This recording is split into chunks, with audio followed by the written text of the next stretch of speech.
প্রথম বিষয় হচ্ছে রাজনীতি রাজপথেই থাকে। রাজনীতি কখনো সংসদে যায় না। আমাদের হুম, সংসদে আইন প্রণেতারা রাজনীতির মাধ্যমে যান, কিন্তু যাওয়ার পরে তারা আমাদের সবার জন্য কাজ করবেন। ফলে ওইখানে তো তিনি দলের জন্য কাজ হুম, করার কথা না। ওনার সেখানে মানুষের মঙ্গলের জন্য আইন প্রণয়ন করার কথা, মানুষের কোনো অমঙ্গল হলে সেটা নিয়ে বিরোধিতা করার কথা, সংসদে বসেই করার কথা। সংসদে আলোচনা হবে, তর্ক হবে, বিতর্ক হবে এবং সেটার মধ্যে দিয়ে মীমাংসা হবে এবং সেই মীমাংসার ভিত্তিতে একটা ঐকমত্য আসবে এবং আইন প্রণীত হবে।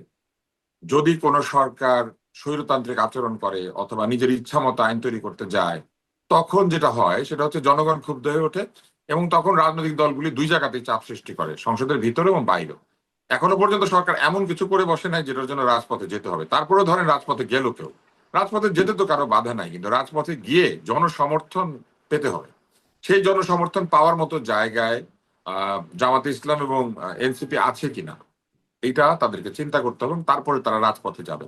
তবে একটা বিষয় খুব পরিষ্কার, রাজপথে গিয়ে যদি তারা আবারও আগের মতো অবরোধ, হরতাল, শাহবাগে আয়, রাজুতে আয়, এখানে আয়, সেখানে আয়, এগুলা বলতে থাকেন, তাহলে আয় আয় চাঁদ মামার মতো ওনারা ডেকে যাবেন। চাঁদ হুম, মামা জীবনও ঘরে আসে না কিন্তু, হাজার হাজার বছর ধরে, মানে এটা আমার কথার কথা আর কি বলছি। হুম, মানে বাঙালি যতদিন এই চাঁদ মামাকে ডাকতে শিখেছে, চাঁদ মামাকে ডেকে এনে মাথায় টিপ দিতে বলেছে, তাই না, কপালে টিপ দিয়ে যা, কিন্তু জীবনও চাঁদ মামা এসে টিপ দেয় না। ওইরকম যতই এখানে আসে সেখানে ওনারা বলেন কেন চাঁদ মামা আসবে না, রাজু তো আসবে না, কোথাও আসবে না এবং আন্দোলনটা হবে না। আন্দোলন হতে গেলে জনগণের মধ্যে ক্ষোভ প্রস্তুত হইতে হয়। জনগণের ক্ষোভ কিন্তু কোনো রাজনৈতিক দল প্রস্তুত করে না, জনগণের ক্ষোভকে রাজনৈতিক দল কাজে লাগায়। যেমন শেখ হুম, হাসিনার সরকারের প্রতি জনগণের ক্ষোভ তৈরি হয়েছিল এবং সেই ক্ষোভকে কাজে লাগানো গিয়েছে। এখন প্রশ্ন হচ্ছে যে বিএনপির বিরুদ্ধে কি জনগণের কোনো ক্ষোভ তৈরি হয়েছে? এখনো পর্যন্ত হয়েছে বলে আমার মনে হয় না, সেরকম ক্ষোভ দেওয়ার মতো কোনো কাজ বিএনপি হুম। করে নাই। তবে আর কিছু কিছু ক্ষমতা মহলকে হয়তো তারা ক্ষুব্ধ করে তুলেছেন, যেমন একটা হচ্ছে যে সংবিধান সংস্কার, গণ কি যেন কি কি পরিষদ, পরিশোধ। হুম, হ্যাঁ কি কি পরিষদ টরিষদ, এগুলি সংবিধানই নাই এবং সংবিধান বিরোধী। বিএনপি নিশ্চয়ই এরকম কোনো ঝুঁকি নিবে না বা এরকম কোনো কিছু করবে না যেটা সংবিধান বিরোধী হয়, কারণ বিএনপি সংবিধান সমুন্নত রাখার শপথ নিয়েছে। বিএনপি একটি সাংবিধানিক রাজনৈতিক দল, বিএনপি সবসময় সাংবিধানিক পদ্ধতিতে রাজনীতির পক্ষে কথা বলেছে। এখন এটা বিএনপি রাজনৈতিক সিদ্ধান্ত, সেই রাজনৈতিক সিদ্ধান্তকে বিএনপি যদি আইনগতভাবে স্টে করাতে পারে, সেটাকে স্ট্যান্ড করাতে পারে, তাহলে তো আপনি বিএনপিকে বাধা দিতে পারেন না। জি। কিন্তু যেটা করতে পারেন সেটা হচ্ছে এই কাজটা যদি জনগণের বিপক্ষে হয়, জনগণের স্বার্থ বিরোধী হয়, তাহলে আপনি যুক্তিতর্ক দিয়ে সেটা বলবেন যে এই এই জায়গাতে বিএনপি জনস্বার্থ বিরোধী কাজ করেছে। এবং তখন যদি সত্যি সত্যিই জনগণ আয় আয় ডাক শুনে আসে, তাহলে আন্দোলন হবে, কিন্তু হুম, ঈদের পরেই হবে। ঈদের আগে ওনাদেরকে করতে কে না করেছে? তার মানে হচ্ছে জনগণ ঈদের খুশি করতে চায়, ওনারা জানে ঈদের খুশির আগে কিছু করলে হবে না, সেজন্য আগে ঈদের খুশিটা করেছে। এখন মনে করেন তারা ডাক দিল, আয় আয়, কেমনে আসবে? জনগণকে তো বাসে ট্রাকে আসতে হবে, তেল কোথায়, হুম, তাই না? তো তেল নাই। হুম। তারপরে হচ্ছে তেল হয়তো আছে, কিন্তু সেই তেল আবার 10 লিটার 20 লিটার বেশি করে পাওয়া মানে যাচ্ছে না। আন্দোলনের তাহলে তেল নাই জনগণকে এখন। পায়ে হেঁটে আসতে হবে, ওনারা কি মনে করেন হুম, আন্দোলনে তেল নাই? তারপরে হচ্ছে আন্দোলনের জন্য পয়সা কড়ি লাগে, সেই পয়সা কড়ি কি আসছে এখনো আগের মতো বিশেষ বিশেষ ভাবে?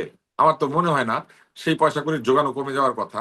আর তৃতীয় হচ্ছে যে আহ সম্পূর্ণ নির্ভর করবে কোন সরকারের বিরুদ্ধে আন্দোলন হবে, দানা বাঁধবে কি বাঁধবে না, এটা নির্ভর করে সরকারের আচরণের উপর।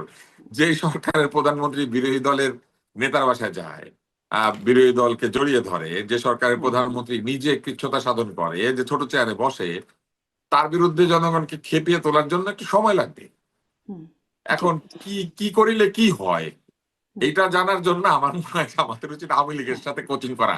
কোচিং সেন্টার করে তো তারা, তখন হুম। জামাতের উচিত বা এদের উচিত যে ঈদের পরে না, যে কোনো সময় আন্দোলন করার জন্য একটা ভালো কোচিং ঈদের পরে সেন্টার। আন্দোলন বলেছে, কোন ঈদ সেটা হয়তো পরে না জানার না, সুযোগ ঈদ হবে। হইতে পারে, কোরবানির ঈদ হতে পারে, এই ঈদের পরেও হতে পারে।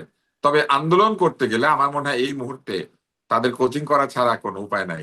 কেননা এইসব হরতাল ফরতাল করে যারা সবচেয়ে অভিজ্ঞ ছিল, এরা 17 বছর ক্ষমতায় থাকার পরে এরা হরতাল হরতাল ভুলে গিয়েছে, এরা এখন আর পারে না।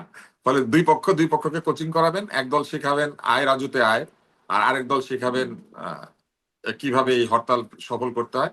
তারপরে যদি সবাই মিলে ওনাদের বিরুদ্ধে দাঁড়াতে পারেন, সেই সুযোগও নাই। কারণ আওয়ামী লীগ নিষিদ্ধ, আওয়ামী লীগ কোথেকে আসবে? নাই।